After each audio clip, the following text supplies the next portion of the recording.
અઘોર નગારા વાગે ભાગ 2 લેખક મોહનલાલ અગ્રવાલ પ્રકરણ 10 સિદ્ધ ગુફાના જોગી વજ્રનાથજીના શિષ્ય વર્ગનો અભ્યાસક્રમ રસપ્રદ અને જાણવા જેવો છે. અલબત્ત તેમાંથી અમુક પ્રસંગો તથા વર્ણનોનો ઉલ્લેખ કરવા માટે મંજૂરી નહીં હોવાથી અહીં ઉલ્લેખ કરવાનો મર્યાદાનું ઉલ્લંઘન થતું હોવાથી તે દર્શાવેલ નથી. આ અંગેની ચર્ચા આપણે તિલકનાથથી શરૂ કરીએ. તિલકનાથ એ વજ્રનાથજી પછી શાસનતુરાના ઉત્તરાધિકારી હતા. તેઓ નાથ સંપ્રદાયના દર્શની સાધુ હતા. બાળપણથી લીધેલ સંન્યાસ, યોગ અને તપસ્યામાં તપાવેલ સુદૃઢ શરીર, નિરંતર ઉદાસીભાવ તથા ધીર ગંભીર મુખમુદ્રા, છતાં આંખોમાં વેધકતા, સતર્કતા અને ચકોરતા સ્પષ્ટ ચમકી રહેતી. ગળામાં નાદસિંગી, કડી તથા નાથ જનેઉથી તેમની પ્રતિભા વધુ ગૌરવશાળી ઉપજતી હતી. તેમને જોતા જેવી લાગણી થતી કે તેઓ સિદ્ધ ગુફાના ભાવિ આધાર સ્તંભ રૂપે યથાર્થ છે. માનસિક યોગ દ્વારા તે ઈચ્છાશક્તિ તથા સંકલ્પ સિદ્ધિ ઉપર પ્રભુત્વ ધરાવતા હતા. તેમણે માનસ યોગ સાથે દક્ષિણકલ્પ અને સ્મશાન ક્રિયા ઉપર પણ આધિપત્ય મેળવેલું. સ્વભાવે તેઓ પરાક્રમી, ઉદાર અને વિચક્ષણ બુદ્ધિના મહાત્મા હતા. વજ્રનાથજી સાથે સિદ્ધ ગુફામાં બેસીને સમય અને વાતાવરણ અનુકૂળ જોઈ હું સર્વ શિષ્યો સાથે આછો પાતળો પરિચય કરવાનો પ્રયત્ન કરતો. જોકે આ અંગે વજ્રનાથજીને કંઈ પણ અણગમો ન હતો. સાથે સાથે વજ્રનાથજીએ મને દેહશુદ્ધિની પ્રક્રિયામાંથી પસાર કર્યો હતો, એટલે સૌને મારા માટે ઓછી વધારે ઔપચારિકતા પૂરતી પણ લાગણી તો હતી જ. તેમણે પોતાના અભ્યાસ બાદ સહજ ભાવે મારી સાથે વાતચીત કરતી વખતે નિર્દોષ ભાવે કહ્યું, જુઓ, આ આખી ગુફા સોના મોહરોથી અને આભૂષણ ઝવેરાતથી ભરેલી છે. તિલકનાથના કહેતાની સાથે જ મેં ચારે તરફ દ્રષ્ટિ કરી તો અન્ય શિષ્યો તથા મોટી જળાશય જેવી છીપ જલધારા કાંઈ જ નહીં દેખાતા ચોતરફ સોના ચાંદીના સિક્કાઓના ઢગલા, આભૂષણો, સિંહાસનો, ઝુમ્મર, ઝવેરાતથી મટેલા નાના મોટા આભૂષણો તથા ચલણી નોટોથી સિદ્ધ ગુફા ખીચોખીચ ભરેલી દેખાઈ. ફક્ત વજ્રનાથજી તેમના આસન ઉપર યથાવત બેઠેલા જણા. ઘડીભર તો હું વિચાર શૂન્ય બનીને ચારે તરફ જોઈ રહ્યો. મને જણાવવામાં આવ્યું હતું કે દ્રષ્ટિ ભ્રમણાનો આ પ્રયોગ છે, પણ કેટલો સચોટ અને વાસ્તવિક! જે દ્રશ્યોને આંખો જોઈ રહી હતી તેને અસત્ય કેમ માનવું? છતાં બધું ભ્રામક હતું. તિલકનાથે કહ્યું, તંદ્રા છોડો, બહાર આવો. શેતરંજની હુકમી ચાલ થતી હોય તેમ તિલકનાથ જેમ મને કહી રહ્યા હોય તે જ સંભળાતું હતું. મારી દ્રષ્ટિ, બુદ્ધિ, વિચારો તેમની ઈચ્છાશક્તિના જાણે માધ્યમો બની ગયા હતા. તેમણે જ માયાજાળ પાથરી હતી અને તેમણે જ સંકેલી લીધી. હું તો માત્ર દ્રષ્ટા હતો. જતા તંદ્રા છોડો, બહાર આવો શબ્દ પ્રયોગ કરી તેમણે એવો સંકેત કર્યો હતો જે જગતમાં માપેલી માયા વિચારો અને સમજણની ભૂમિકા પ્રમાણે જ મહત્વ ધરાવે છે. અન્યથા આપણો જ ભ્રમ છે. આપણે માયાને નથી ભોગવી રહ્યા, માયા જ આપણો ભોગ કરી રહી છે. તેથી જ તિલકનાથે સાંકેતિક શબ્દ પ્રયોગ કર્યો હશે, તંદ્રા છોડો, બહાર આવો. ખેર, જે હોય તે, પરંતુ તિલકનાથના કહેવાથી સિદ્ધ ગુફાનું વાસ્તવિક દ્રશ્ય સામે દેખાઈ રહ્યું હતું. બધી જ માયા સંપત્તિ અદૃશ્ય થઈ ગઈ. 2-4 મિનિટોમાં જ મેં અમીર અને ગરીબ થઈ જવાનો અનુભવ કરી લીધો. જ્યારે અઢળક ખજાનાનું દ્રશ્ય જોયું ત્યારે મારી માલિકી ન હોવા છતાં મને મનોમન ખૂબ મજા આવી.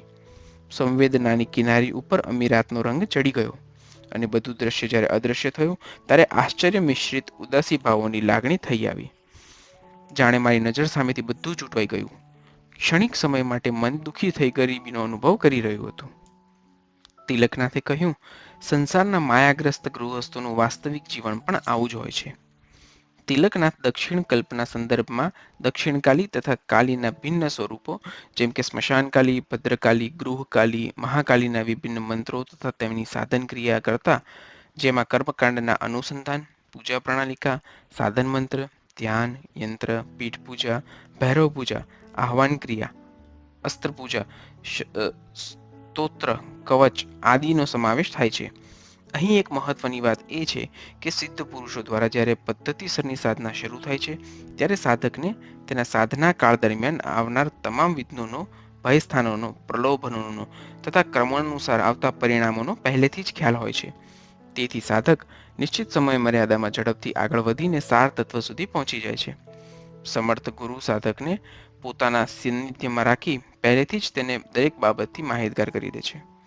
આવનાર દરેક સંકટ, વિઘ્ન, પ્રલોભન તથા ભયનો સાધકને પહેલેથી જ ખ્યાલ હોય છે. તેથી તેનો આત્મવિશ્વાસ ડગી જવાના બદલે વધુ દ્રઢ થાય છે. કારણ કે સાધના કાળ દરમિયાન જેમ જેમ દરેક બાબત તેની સામે આવે અને પસાર થાય તેનાથી તે માહિતગાર હોવાથી દ્રઢ વિશ્વાસને સ્થાપિત કરતો જાય છે. વજ્રનાથજીના બીજા શિષ્ય વિભૂતિનાથનું વ્યક્તિત્વ વિશિષ્ટ પ્રકારનું હતું. તેઓને પણ બાળપણથી દીક્ષિત કરેલા.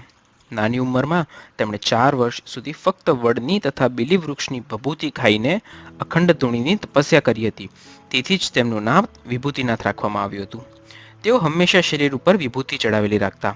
રામાદલી તથા શંભુદલી નાગા મહાત્માઓ ખાસ પદ્ધતિથી ભભૂતિ બનાવે છે. તેઓ મુખ્યત્વે વડ, પીપળ, બીલીવૃક્ષ, ગુલર તથા વગડાઉ છાણાની રાખ બનાવી તે રાખને કપડાથી ચાળી લઈ ગાયના દૂધમાં તેના પિંડ બનાવી સૂકવી લે છે. પછી ધૂણીના તીવ્ર અગ્નિમાં તે રાખના ગોળાને તપાવીને લાલ કરી લે છે.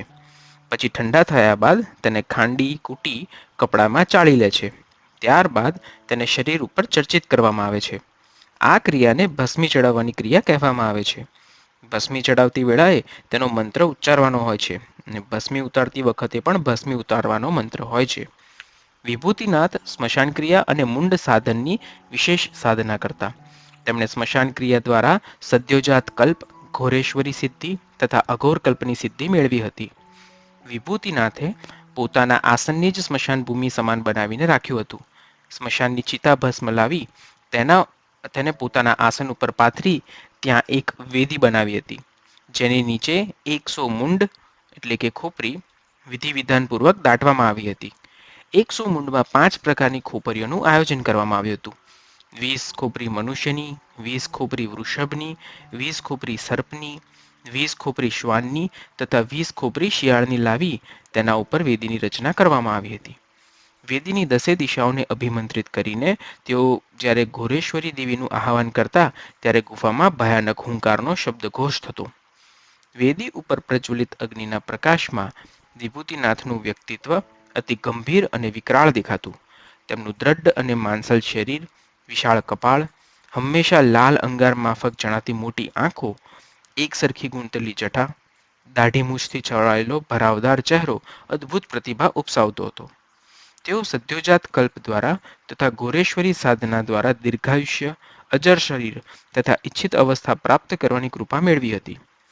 ત્રિકાળ જ્ઞાન, ષટકર્મ, અભયપદ આદિ સિદ્ધિઓ તેમણે પ્રાપ્ત કરી હતી. સ્વભાવે તેઓ ગંભીર, ઓછા બોલા અને ક્રોધી હતા, છતાં કદી કોઈ પ્રકારની મર્યાદાનું ઉલ્લંઘન તેઓ કરતા નહીં. તેઓ આ દરેક ક્રિયા બાલ્યાવસ્થાથી જ વજ્રનાથજી પાસેથી ગ્રહણ કરી રહ્યા હતા. એકવાર તેમની પાસે હું બેઠો હતો અને તેમનો ક્રિયા કર્મકાંડ કરવાનો સમય થયો એટલે તેમણે પોતાની ઝોળીમાંથી એક કાળું કપડું કાઢ્યું. તે આશરે 1 ચોરસ ફૂટ જેટલું હતું. તેની ફરતી કિનારી સિંદૂરી કપડાથી ઓટેલી હતી. તે મને આપતા કહ્યું, લો, આ કપડાને જમીન પર પાથરી જે ઈચ્છા હોય તે દ્રશ્ય જુઓ. એમ કહી તે કપડું મને આપી પોતે પોતાના આસન ઉપર ચાલ્યા ગયા. મેં કુતૂહલથી તે કાળા કપડાને જમીન ઉપર વ્યવસ્થિત રીતે પાથરી તેના ઉપર દ્રષ્ટિ કરી. ઘણા દિવસોથી ઘર, કુટુંબીઓ અને મિત્રોથી દૂર હતો એટલે સૌ પ્રથમ તેમને જોવાની ઈચ્છા આપોઆપ થઈ આવી. જેમ ટેલિવિઝનમાં સ્પષ્ટ દ્રશ્ય દેખાય તેમ તે રૂમાલનું રૂપાંતર પણ સ્ક્રીનમાં થઈ ગયું. આશ્ચર્ય સાથે હું ઘરના સભ્યોને તેમની દિનચર્યામાં વ્યસ્ત બનેલા જોઈ રહ્યો હતો. મિત્રો, શહેરની બજારો, દુકાનો બધું જ સ્પષ્ટ દેખાઈ રહ્યું હતું. ત્યારબાદ અનેક સ્થળો, શહેરો, મંદિરો તથા વિદેશી દ્રશ્યો પણ જોયા. 20-25 મિનિટ સુધી હું આશ્ચર્ય મિશ્રિત આનંદ માણી રહ્યો. વિભૂતિનાથે આવીને મારી પીઠ ઉપર હાથ મૂકીને કહ્યું, ક્યાં સુધી જોયા કરશો? ઘણો સમય પસાર થઈ ગયો છે. તેમના કહેવાથી મારું ધ્યાન રૂમાલ ઉપરથી હટી ગયું. મેં વિભૂતિનાથ સામે જોઈ આશ્ચર્ય વ્યક્ત કર્યું. વિભૂતિનાથે મને પૂછ્યું, શું જોયું? મેં કહ્યું, મારા પરિવારના સભ્યો, મિત્રો, શહેર અને ઘણું બધું જોયું. વિભૂતિનાથે સહેજ સ્મિત કરીને કહ્યું, તમારા પરિવારના સભ્યો શું કરી રહ્યા હતા? મેં કહ્યું, દરેક પોતાની કામગીરીમાં વ્યસ્ત હતા. મિત્રો પણ પોતાના વ્યવસાય, ખાનપાન, અવરજવર કરતા દેખાયા હતા. વિભૂતિનાથે પૂછ્યું, અત્યારે રાત્રિના સમયે 2 વાગે બધા આરામ કરી રહ્યા હોય કે પછી દિનચર્યા અને વ્યવસાયમાં હોય? હું વિચારમાં પડ્યો. તેમની વાત તો સાચી હતી. રાત્રિના સમયે તો બધા સૂતા જ હોય. તો પછી દેખાયેલા દ્રશ્યો દિવસના તથા બધા જ સ્નેહી મિત્રો, કુટુંબીઓ કાર્યરત કેવી રીતે હોઈ શકે? પરંતુ મારી પાસે તેનો જવાબ નહોતો. મેં પ્રશ્નાર્થ દ્રષ્ટિએ વિભૂતિનાથ સામે જોયું. તેમણે કહ્યું, મેં આ ચોપાલ એટલે કે રૂમાલ આપતી વખતે તમને કહ્યું હતું કે તમારે જે દ્રશ્યો જોવા છે તે તમને દેખાશે. તેથી તમે તમારી ઈચ્છા મુજબના દ્રશ્યો જોવા માટે મનને સંકલ્પ અવસ્થા સાથે જોડાણમાં મૂક્યું. તેથી તમે જે પ્રમાણેની ઈચ્છા કરતા ગયા તે મુજબના દ્રશ્યો તમને દેખાયા. વધુ સ્પષ્ટતા કરતા વિભૂતિનાથે કહ્યું, જેમ મનુષ્ય સ્વપ્ન સૃષ્ટિમાં બધા દ્રશ્યોને પોતાની હાજરી સહિત અનુભવે છે, એ જ પ્રમાણે આ ક્રિયા દ્વારા વિચારોની, મનની, અજ્ઞાત મનની ગુપ્ત ઈચ્છાઓની પ્રતિકૃતિ તાદર્શ રીતે જોવા મળે છે. જો તમે એવી ઈચ્છા કરતા હોત કે જે વાસ્તવિક દ્રશ્ય છે તે જ મને દેખાય તો અવશ્ય વાસ્તવિક દ્રશ્ય જોવામાં આવત. પરંતુ તમે જે ઈચ્છાઓ કરતા ગયા તે પ્રમાણે તે આકાર રૂપે તમને ચોપાલમાં દેખાતી ગઈ. વિભૂતિનાથે સહેજ વ્યંગ કરતા કહ્યું, કેમ તમને ઈશ્વરના દર્શન કરવાની કે આત્મદર્શન કરવાની ઈચ્છા ન થઈ? તેમના પ્રશ્નથી ગૂંચવાયો ત્યારે તેમણે જ ખુલાસો કર્યો, જ્યાં સુધી કોઈ પણ સિદ્ધિ અથવા સિદ્ધ વસ્તુ સામાન્ય મનુષ્યની સામે ન આવે ત્યાં સુધી તેની વિવેક બુદ્ધિપૂર્વક આચરણ કરે છે. પરંતુ જ્યારે એકાએક અથવા અપરિપક્વ સમયે કોઈ પણ સિદ્ધિ અથવા સાધન પ્રાપ્ત થઈ જાય ત્યારે આવી જ પરિસ્થિતિ થાય છે. એટલા માટે જ સિદ્ધિના સામર્થ્યને પચાવવા માટે પહેલા શારીરિક તથા માનસિક અવસ્થાને કેળવવી પડે છે. અન્યથા અયોગ્ય વ્યક્તિને સાંપડેલી સિદ્ધિ સર્જનના બદલે વિનાશનું કાર્ય આરંભે છે. વિભૂતિનાથની વાતમાં મર્મ સાથે ગૂઢાર્થ સમાયેલો હતો. હું તેમને કહેવાનું તાત્પર્ય સમજી ગયો હતો. વિષમ સમયમાં ધૈર્ય, વિવેક, સિદ્ધાંત, નિયમ તથા નૈતિકતાની કસોટી થાય છે. વિભૂતિનાથ જ્યારે મારે સાથે પરિચય થયો ત્યારે તેઓ મૃત સંજીવની કલ્પ તૈયાર કરી રહ્યા હતા. આ મૃત સંજીવની કલ્પનો હિમાલય ક્ષેત્રના સિદ્ધ પુરુષો સમયાનુસાર ઉપયોગ કરે છે. તેનો હેતુ કાયાકલ્પ, કોઈ મહાત્માના મૃત શરીરને જીવંત કરી મહત્વના સૂત્રો, સ્થાન અને અનુભવ જાણવા માટે થાય છે. મૃત સંજીવની ક્રિયાનો આછો ઉલ્લેખ તેમણે આ પ્રમાણે દર્શાવેલો. સૌ પ્રથમ ગુરુ પાસેથી મંત્ર પ્રાપ્ત કરી તેને 4 કરોડની સંખ્યામાં જપવાનો હોય છે. એ મંત્રનો હું અહીં ઉલ્લેખ કરતો નથી કારણ કે હું પોતે પણ તેનાથી અજાણ છું. 4 કરોડની સંખ્યામાં જપાયેલો અઘોર મંત્ર જાગ્રત થઈ સિદ્ધ થઈ જાય છે. ત્યારબાદ મંગળવાર અને કૃષ્ણ પક્ષની અષ્ટમીની રાત્રિએ સ્મશાનની મધ્યમાં બેસી સવા ઘડી આ મંત્રનો જાપ કરી મૃત સંજીવની ક્રિયા શરૂ કરવી. અંકોલ વૃક્ષ નીચે બેસી શિવલિંગની સ્થાપના કરી તેની પાસે એક માટીનો ચરુ ષોડોપચાર વિધિથી સ્થાપિત કરવો જોઈએ. ત્યારબાદ જ્યાં સુધી વૃક્ષને ફૂલ અને ફળ ના આવે ત્યાં સુધી નિરંતર અઘોર મંત્રનો જાપ કરતા રહેવું. જ્યારે ફૂલ આવીને ફળ આવી જાય ત્યારે નીચે મૂકેલ ઘડો ભરાય તેટલા ફળથી ઘડો ભરી લેવો. તે બધા ફળ સૂકવી તેના ફોતરા સાફ કરી તેનો ગર્ભ માત્ર અલગ રાખવી લેવો.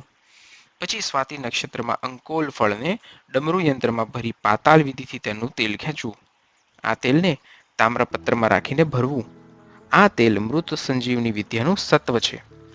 આ ક્રિયા દરમિયાન વચ્ચે સૂર્યગ્રહણ અથવા ચંદ્રગ્રહણ ન આવવું જોઈએ. આ તેલથી મૃતાવસ્થા પામેલા મનુષ્યને ફરી જીવન મળે છે.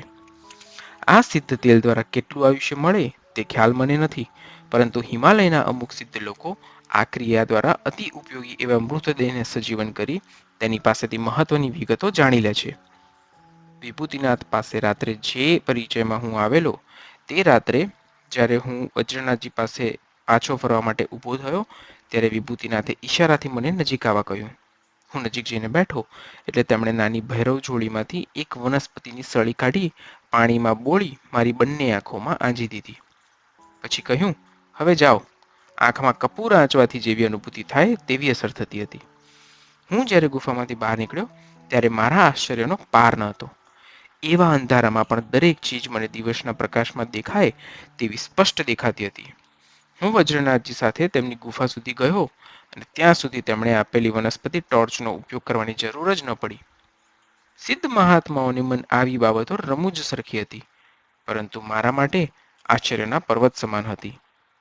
જેમ કાબેલ ડોક્ટર દર્દીને તેની શક્તિ મુજબ જ દવાના ડોઝ આપે છે, તેમ સિદ્ધ લોકો પણ સામાન્ય માણસને તેની ક્ષમતા પ્રમાણેની જ અનુભૂતિ કરાવે છે. ત્યાર પછી ચૈતન્ય ભારતી તથા નારદાનંદના પરિચયમાં હું આવ્યો. ચૈતન્ય ભારતી અષ્ટાંગ યોગ ક્રિયાનો અભ્યાસ કરી રહ્યા હતા. પાતળું, સશક્ત, ગૌરવર્ણું તેમનું શરીર, શાંત અને શીતળ મુખમુદ્રા તથા અતિ તેજસ્વી પ્રભાવયુક્ત ભૂરી આંખો, ટૂંકી છતાં પ્રમાણસર જટા, દાઢી, મૂછ તેમના વ્યક્તિત્વની આગવી પ્રતિભા વ્યક્ત કરતા હતા. તેઓ શાંત અને સરળ સ્વભાવના સંસ્કૃત ભાષી મહાત્મા હતા. તેઓ યોગાભ્યાસ પહેલા એક અનોખી ક્રિયા કરતા. હથેળીમાં સમાય તેટલો પારો લઈ તેના ઉપર અમુક વનસ્પતિનો રસ નાખી બીજા હાથેથી ધીમે ધીમે તેને મસળતા. તે પારો મસળતા મસળતા હથેળી દ્વારા જ શરીરમાં ઉતરી જતો. પછી ફરીથી આ જ ક્રિયા બીજા હાથમાં પારો લઈને કરતા. સંપૂર્ણ પારો શરીરમાં દાખલ થઈ ગયા પછી તેઓ ધ્યાનસ્થ થતા અને ધ્યાન અવસ્થામાં પદ્માસન અવસ્થામાં જ તેઓ પોતાના આસનથી આશરે 5-6 ફૂટ ઊંચી હવામાં તોળાઈ જતા. આ દ્રશ્ય મેં જોયેલું તેમજ વજ્રનાથજી પાસેથી જાણવા મળેલું કે ચૈતન્ય ભારતી ક્યારેક સમાધિસ્થ અવસ્થામાં જ ગુફા બહાર ચાલ્યા જતા અને કલાકો પછી હવામાં તોળાયેલી સમાધિસ્થ અવસ્થામાં જ પાછા ફરતા. વજ્રનાથજીએ ચૈતન્ય ભારતી વિશે મને જણાવ્યું કે ચૈતન્ય ભારતી જ્યારે બાલ્યાવસ્થામાં મારી સાથે ગુફામાં રહીને ધૂણીની સેવા પૂજા કરતો ત્યારે એકવાર ફૂલવાડી તરફથી ફળફૂલ લેવા ગયો હતો. ત્યાં તેને એક તિબેટી લામાનો સંપર્ક થઈ ગયેલો. તે લામા આકાશ માર્ગે અવરજવર કરતા અને યોગ ક્રિયા સાથે તંત્ર ક્રિયાનું જોડાણ કરી ઝડપી પરિણામ લાવવાની સરળ રીતોનું સંશોધન કરતા. તેઓ ફૂલવાડીમાં વનસ્પતિ હેતુથી જ આવેલા. એ સમયે ચૈતન્ય ભારતીનું બાલજોગી સ્વરૂપ જોઈ તેઓને મમતા અને લાગણી થઈ આવી. ત્યારે પ્રેમપૂર્વક એક વનસ્પતિનો પરિચય કરાવીને કહ્યું હતું કે જ્યારે તું સૂક્ષ્મ શરીર, આકાશગમન, અદૃશ્યકરણ, કાયાકલ્પ, પરકાયા પ્રવેશ આદિની ભૂમિકામાં આવે ત્યારે અમુક વનસ્પતિના રસની મદદથી શરીરમાં સુસંસ્કૃત ક્રિયાથી તૈયાર કરેલો પારો શરીરમાં ફેલાવી દેવો. ત્યારબાદ યોગ સાધનમાં પ્રવૃત્ત થવું, જેથી તરત જ અનુભૂતિ અને પ્રમાણ મળશે અને ઝડપથી અભ્યાસક્રમ આગળ વધી શકશે.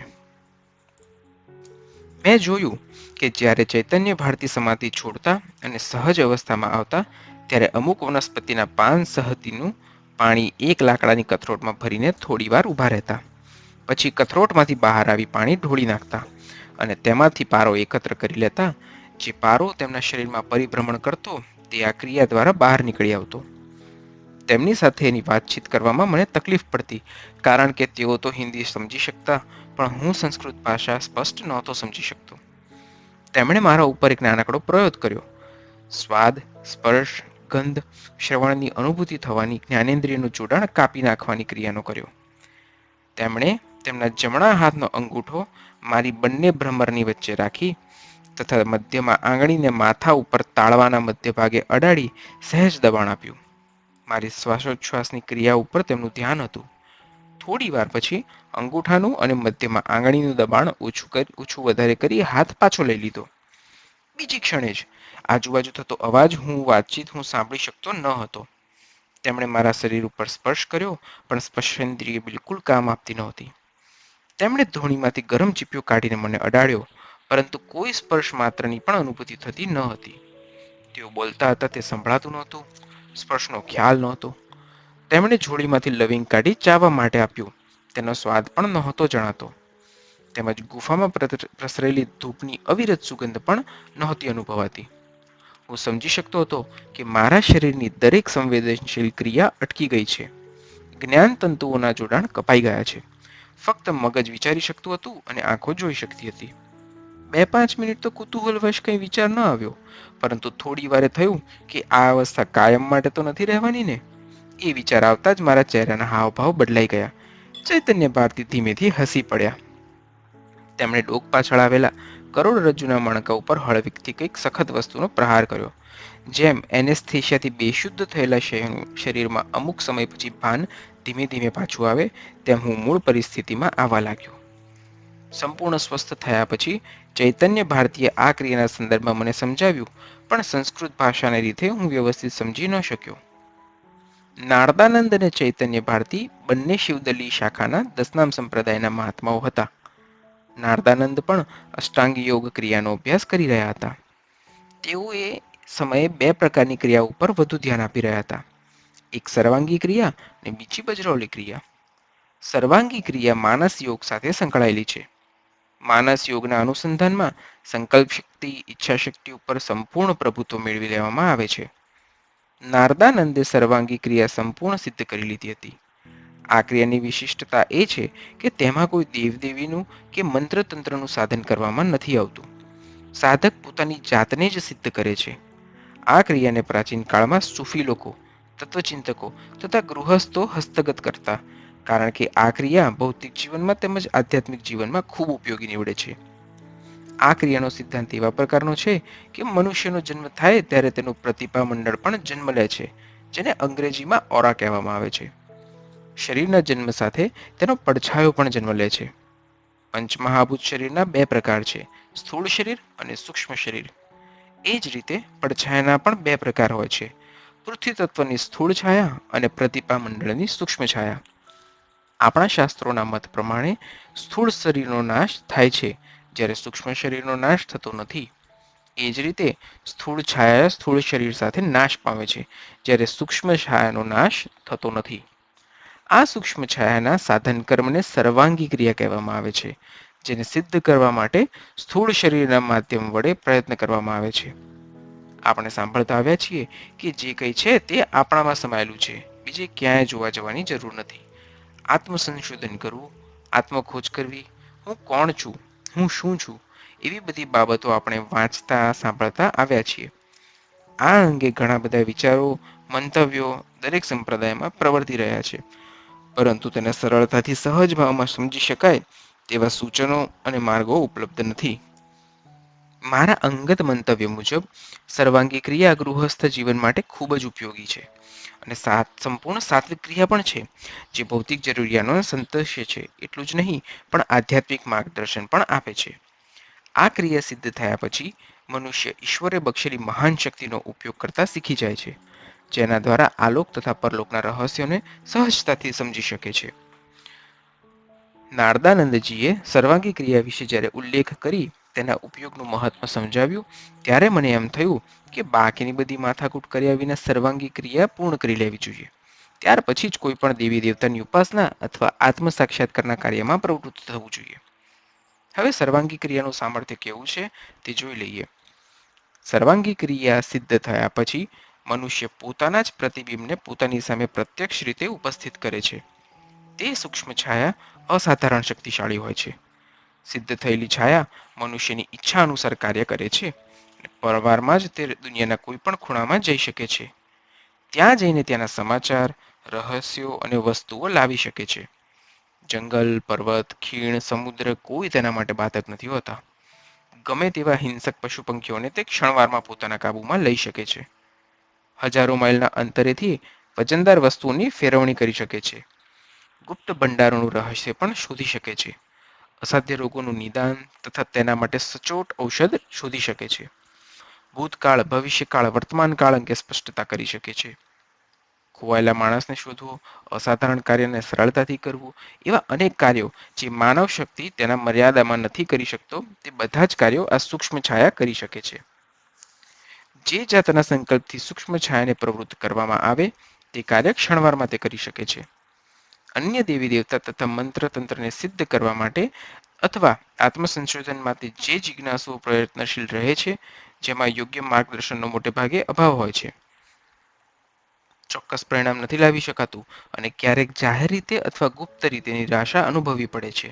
જ્યારે સર્વાંગી ક્રિયાને સિદ્ધ કરવા માટે નિશ્ચિત સમય મર્યાદા છે, નિશ્ચિત ક્રિયા છે, માર્ગમાં આવતા વિઘ્નો તથા પ્રલોભનોનો પહેલેથી ખ્યાલ હોય છે. આ ક્રિયા પ્રાકૃતિક તત્વોના સહયોગ દ્વારા એકાંતવાસમાં રહીને કરવાની હોય છે. સાધકે 6 માસ અથવા 1 વર્ષ સુધી ગુપ્ત રીતે સવાર સાંજ સૂર્ય તરફ પીઠ કરી ઊભા રહી પોતાના પડછાયાને એકાગ્ર ચિત્તે જોવાનો હોય છે. મનમાં પ્રબળ ઈચ્છા ઉત્પન્ન કરવાની હોય છે કે હે સ્વયં પુરુષ, મારી સામે ઉપસ્થિત થા અને મારી આજ્ઞાનું પાલન કર. એટલી પ્રબળ ઈચ્છા શક્તિથી ક્રિયા કરવામાં આવે તેટલી ઝડપથી કાર્યસિદ્ધિ થાય છે. આ ક્રિયા યોગ્ય ગુરુના સાનિધ્યમાં રહીને કરવી જોઈએ. આ ક્રિયા દ્વારા મનુષ્ય પોતાનો મૃત્યુ સમય પણ જાણી શકે છે. એટલું જ નહીં, બીજાનો મૃત્યુ સમય પણ તેની જાણમાં આવી જાય છે. મનુષ્ય આ ક્રિયાને સિદ્ધ કરી લે છે, પછી તે ગમે તે પ્રકારની ક્રિયા પદ્ધતિની સચોટ રીતે તેને સરળતાથી સમજાઈ જાય છે. નારદાનંદે આ ક્રિયાના પ્રભાવથી મને ઉત્તર ભારતના એક વિસ્તારના ગુપ્ત ભંડારની સચોટ માહિતી આપેલી. હું તેમણે બતાવેલી જગ્યા પર ગયો પણ હતો. ગુપ્ત ભંડારને ખોદી કાઢવાના હેતુથી હું ન ગયો હતો. માત્ર તેમણે દર્શાવેલ જગ્યા, ખંડેર, તેની ભૌગોલિક રચના વગેરેની તપાસ માટે ગયેલો. તેની સર્વ બાબતો નારદાનંદે દર્શાવેલ વર્ણન મુજબની જ હતી. જ્યાં આગળ ભાગમાં ગુપ્ત માયા ભંડારનું સૂચન હતું, ત્યાં જણાવેલ અમુક ચિહ્નો પણ જોવામાં મળ્યા. તે ખજાનાને તો હું નથી લાવી શક્યો, પરંતુ તેના ફોટોગ્રાફ લાવી શક્યો છું.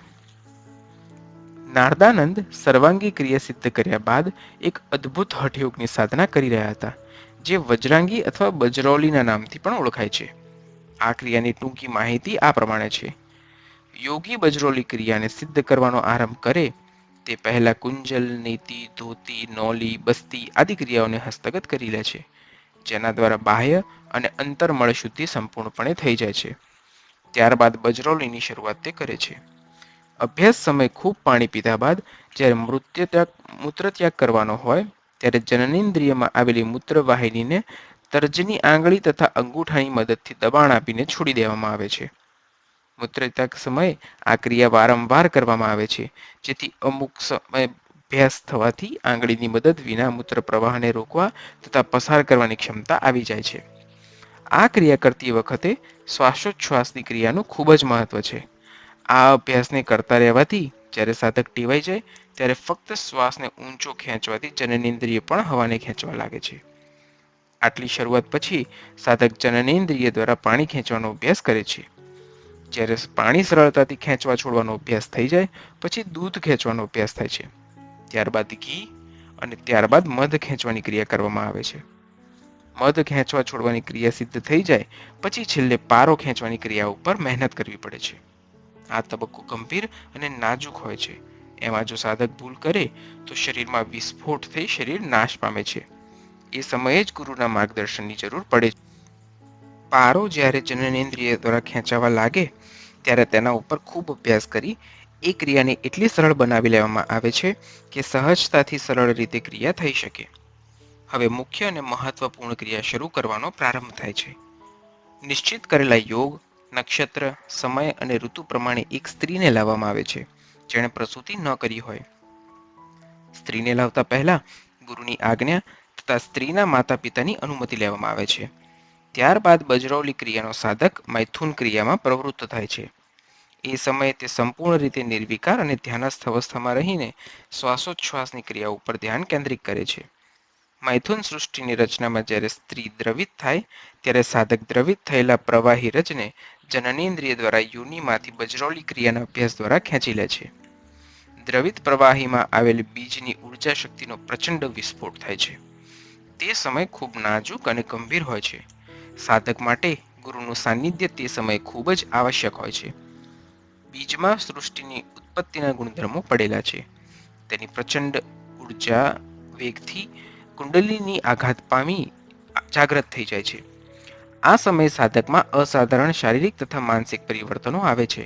શરીરમાં દાહ થવો, ખૂબ ઠંડી લાગવી, માનસિક અવસ્થાનું નિયંત્રણ સુદ્ધા કાબૂમાં ન રહેવું, ગાંડપણ જેવી ચેષ્ટાઓ કરવી, આગમવાણી ઉચ્ચારવી, ખૂબ ખાવું, દોડાદોડી કરવી, એકાએક શાંત થઈ જવું, અસંખ્ય પ્રકારની ભાષાઓ બોલવી અને લખવી, ઘણા દિવસો સુધી અન્ન પાણી ન લેવા, એવી અનેક પ્રકારની બાબતોની સાધક ઉપર અસર થાય છે. તે સમયે તેના સમર્થ ગુરુ પોતાની શક્તિ દ્વારા તેના આજ્ઞાચક્ર તથા બ્રહ્મરંધ્ર પર કાબૂ રાખી નિયંત્રણ કરે છે. ધીમે ધીમે સાધકે ખેંચેલા બીજની ઉર્જાનું સંપૂર્ણ રૂપાંતર થઈ જાય ત્યારે સાધક ખેંચેલ પ્રવાહી રજને જનનેન્દ્રિય દ્વારા બહાર ફેંકી દે છે, કારણ કે તેમાં રહેલી ઉપયોગી ઉર્જાનો ઉપયોગ તેણે કરી લીધો હોય છે. ત્યારબાદ આ ક્રિયા ફરીથી કરવામાં આવે છે, ત્યારે સાધકને પહેલી વખત જેટલી તકલીફ નથી થતી. આ ક્રિયા બધું મળીને 3 વખત કરવાની હોય છે. 3 વખત આ ક્રિયા દ્વારા ખેંચેલા પ્રવાહી રજમાંથી બીજ તત્વની ઉર્જાને પોતાની ઉર્જામાં રૂપાંતર કરી લે છે, જેથી તેની કુંડલીની જાગ્રત થઈને શરીરના બધા જ ચક્રો ગતિમાન થઈ જાય છે. આ ક્રિયાને સિદ્ધ કરનાર યોગી મહાન સિદ્ધિઓનો સહજ રીતે સ્વામી બને છે. ત્રિકાળ જ્ઞાન, આકાશગમન, સૂક્ષ્મ શરીર, પરકાયા પ્રવેશ, કોઈપણ જાતની ભૌતિક જરૂરિયાતને ક્ષણ માત્રમાં ઉપસ્થિત કરવાની ક્ષમતા તેનામાં આવી જાય છે. મૃત્યુ પણ તેની ઈચ્છા વિરુદ્ધ તેની નજીક નથી આવતું. અનેક પ્રકારની અસાધારણ સિદ્ધિઓ વિના પ્રયત્ને તેની પાસે આપોઆપ આવીને રહે છે. નારદાનંદજી બજરૌલી ક્રિયાના સાધના ધીરજ અને દ્રઢ વિશ્વાસથી કરી રહ્યા હતા. તેઓ આશરે 10 તોલા પારાને જનનેન્દ્રિય વડે ખેંચી લેતા. ત્યારબાદ 15-20 મિનિટ સુધી તેને શરીરમાં રાખી બહાર કાઢી નાખતા.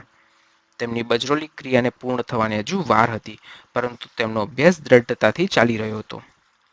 વજ્રનાથજીના શિષ્યગણ પૈકીના રામાદલી નાગા મહાત્મા નરસિંહદાસ ભજનાનંદી તપસ્વી સાધુ હતા.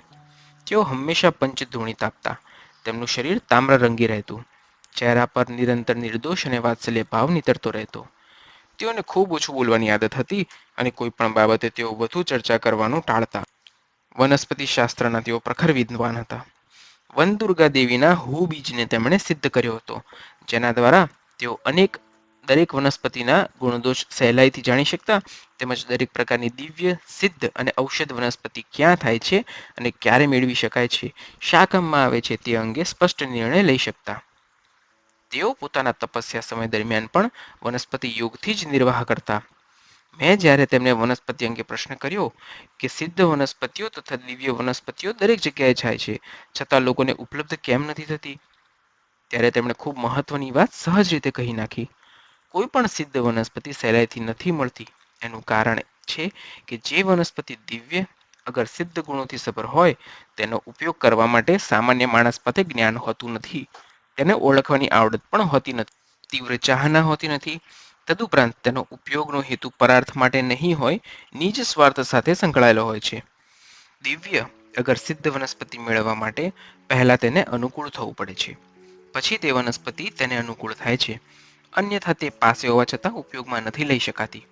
એટલું જ નહીં, દરેક સિદ્ધ અને દિવ્ય વનસ્પતિ ઉપર મહાદેવી વનદુર્ગાનું તથા સિદ્ધોનું આધિપત્ય હોય જ છે. તેથી અનધિકારી પુરુષ તેને સહેલાઈથી નથી મેળવી શકતો. તેમણે જણાવ્યું કે વનસ્પતિમાં દરેક પ્રકારની ભૌતિક અને આધ્યાત્મિક ઉપયોગિતા કુદરતે ઠાંસીને ભરી છે. બધી ધાતુઓ, બધી ખનિજો, બધી જ અદ્ભુત ઉર્જાઓ વનસ્પતિમાં વિદ્યમાન છે. ફક્ત તેનો ઉપયોગ કરનાર યોગ્ય પુરુષ જોઈએ. દિવ્ય સિદ્ધ વનસ્પતિઓને પોતાના ઉપયોગનો કદી આનંદ થતો નથી, તેમજ પોતાની નિરુપયોગીતાને પણ અફસોસ નથી વ્યક્ત થતો. ફક્ત પોતાના અસ્તિત્વને પ્રકૃતિના નિયમાનુસાર ટકાવી રાખવું એ જ તેનો ધર્મ છે. જ્યારે વિરેલ પુરુષ તેનો ઉપયોગ કરવાને તેની પાસે જાય છે, ત્યારે હંમેશા તેની હાજરી હોય છે. વર્ષો સુધી કોઈ તેની પાસે ન જાય તો પણ તેની હાજરી હોય છે. નરસિંહદાસ ટૂંકી વાત કરતા, પણ મુદ્દાસર અને સચોટ કરતા.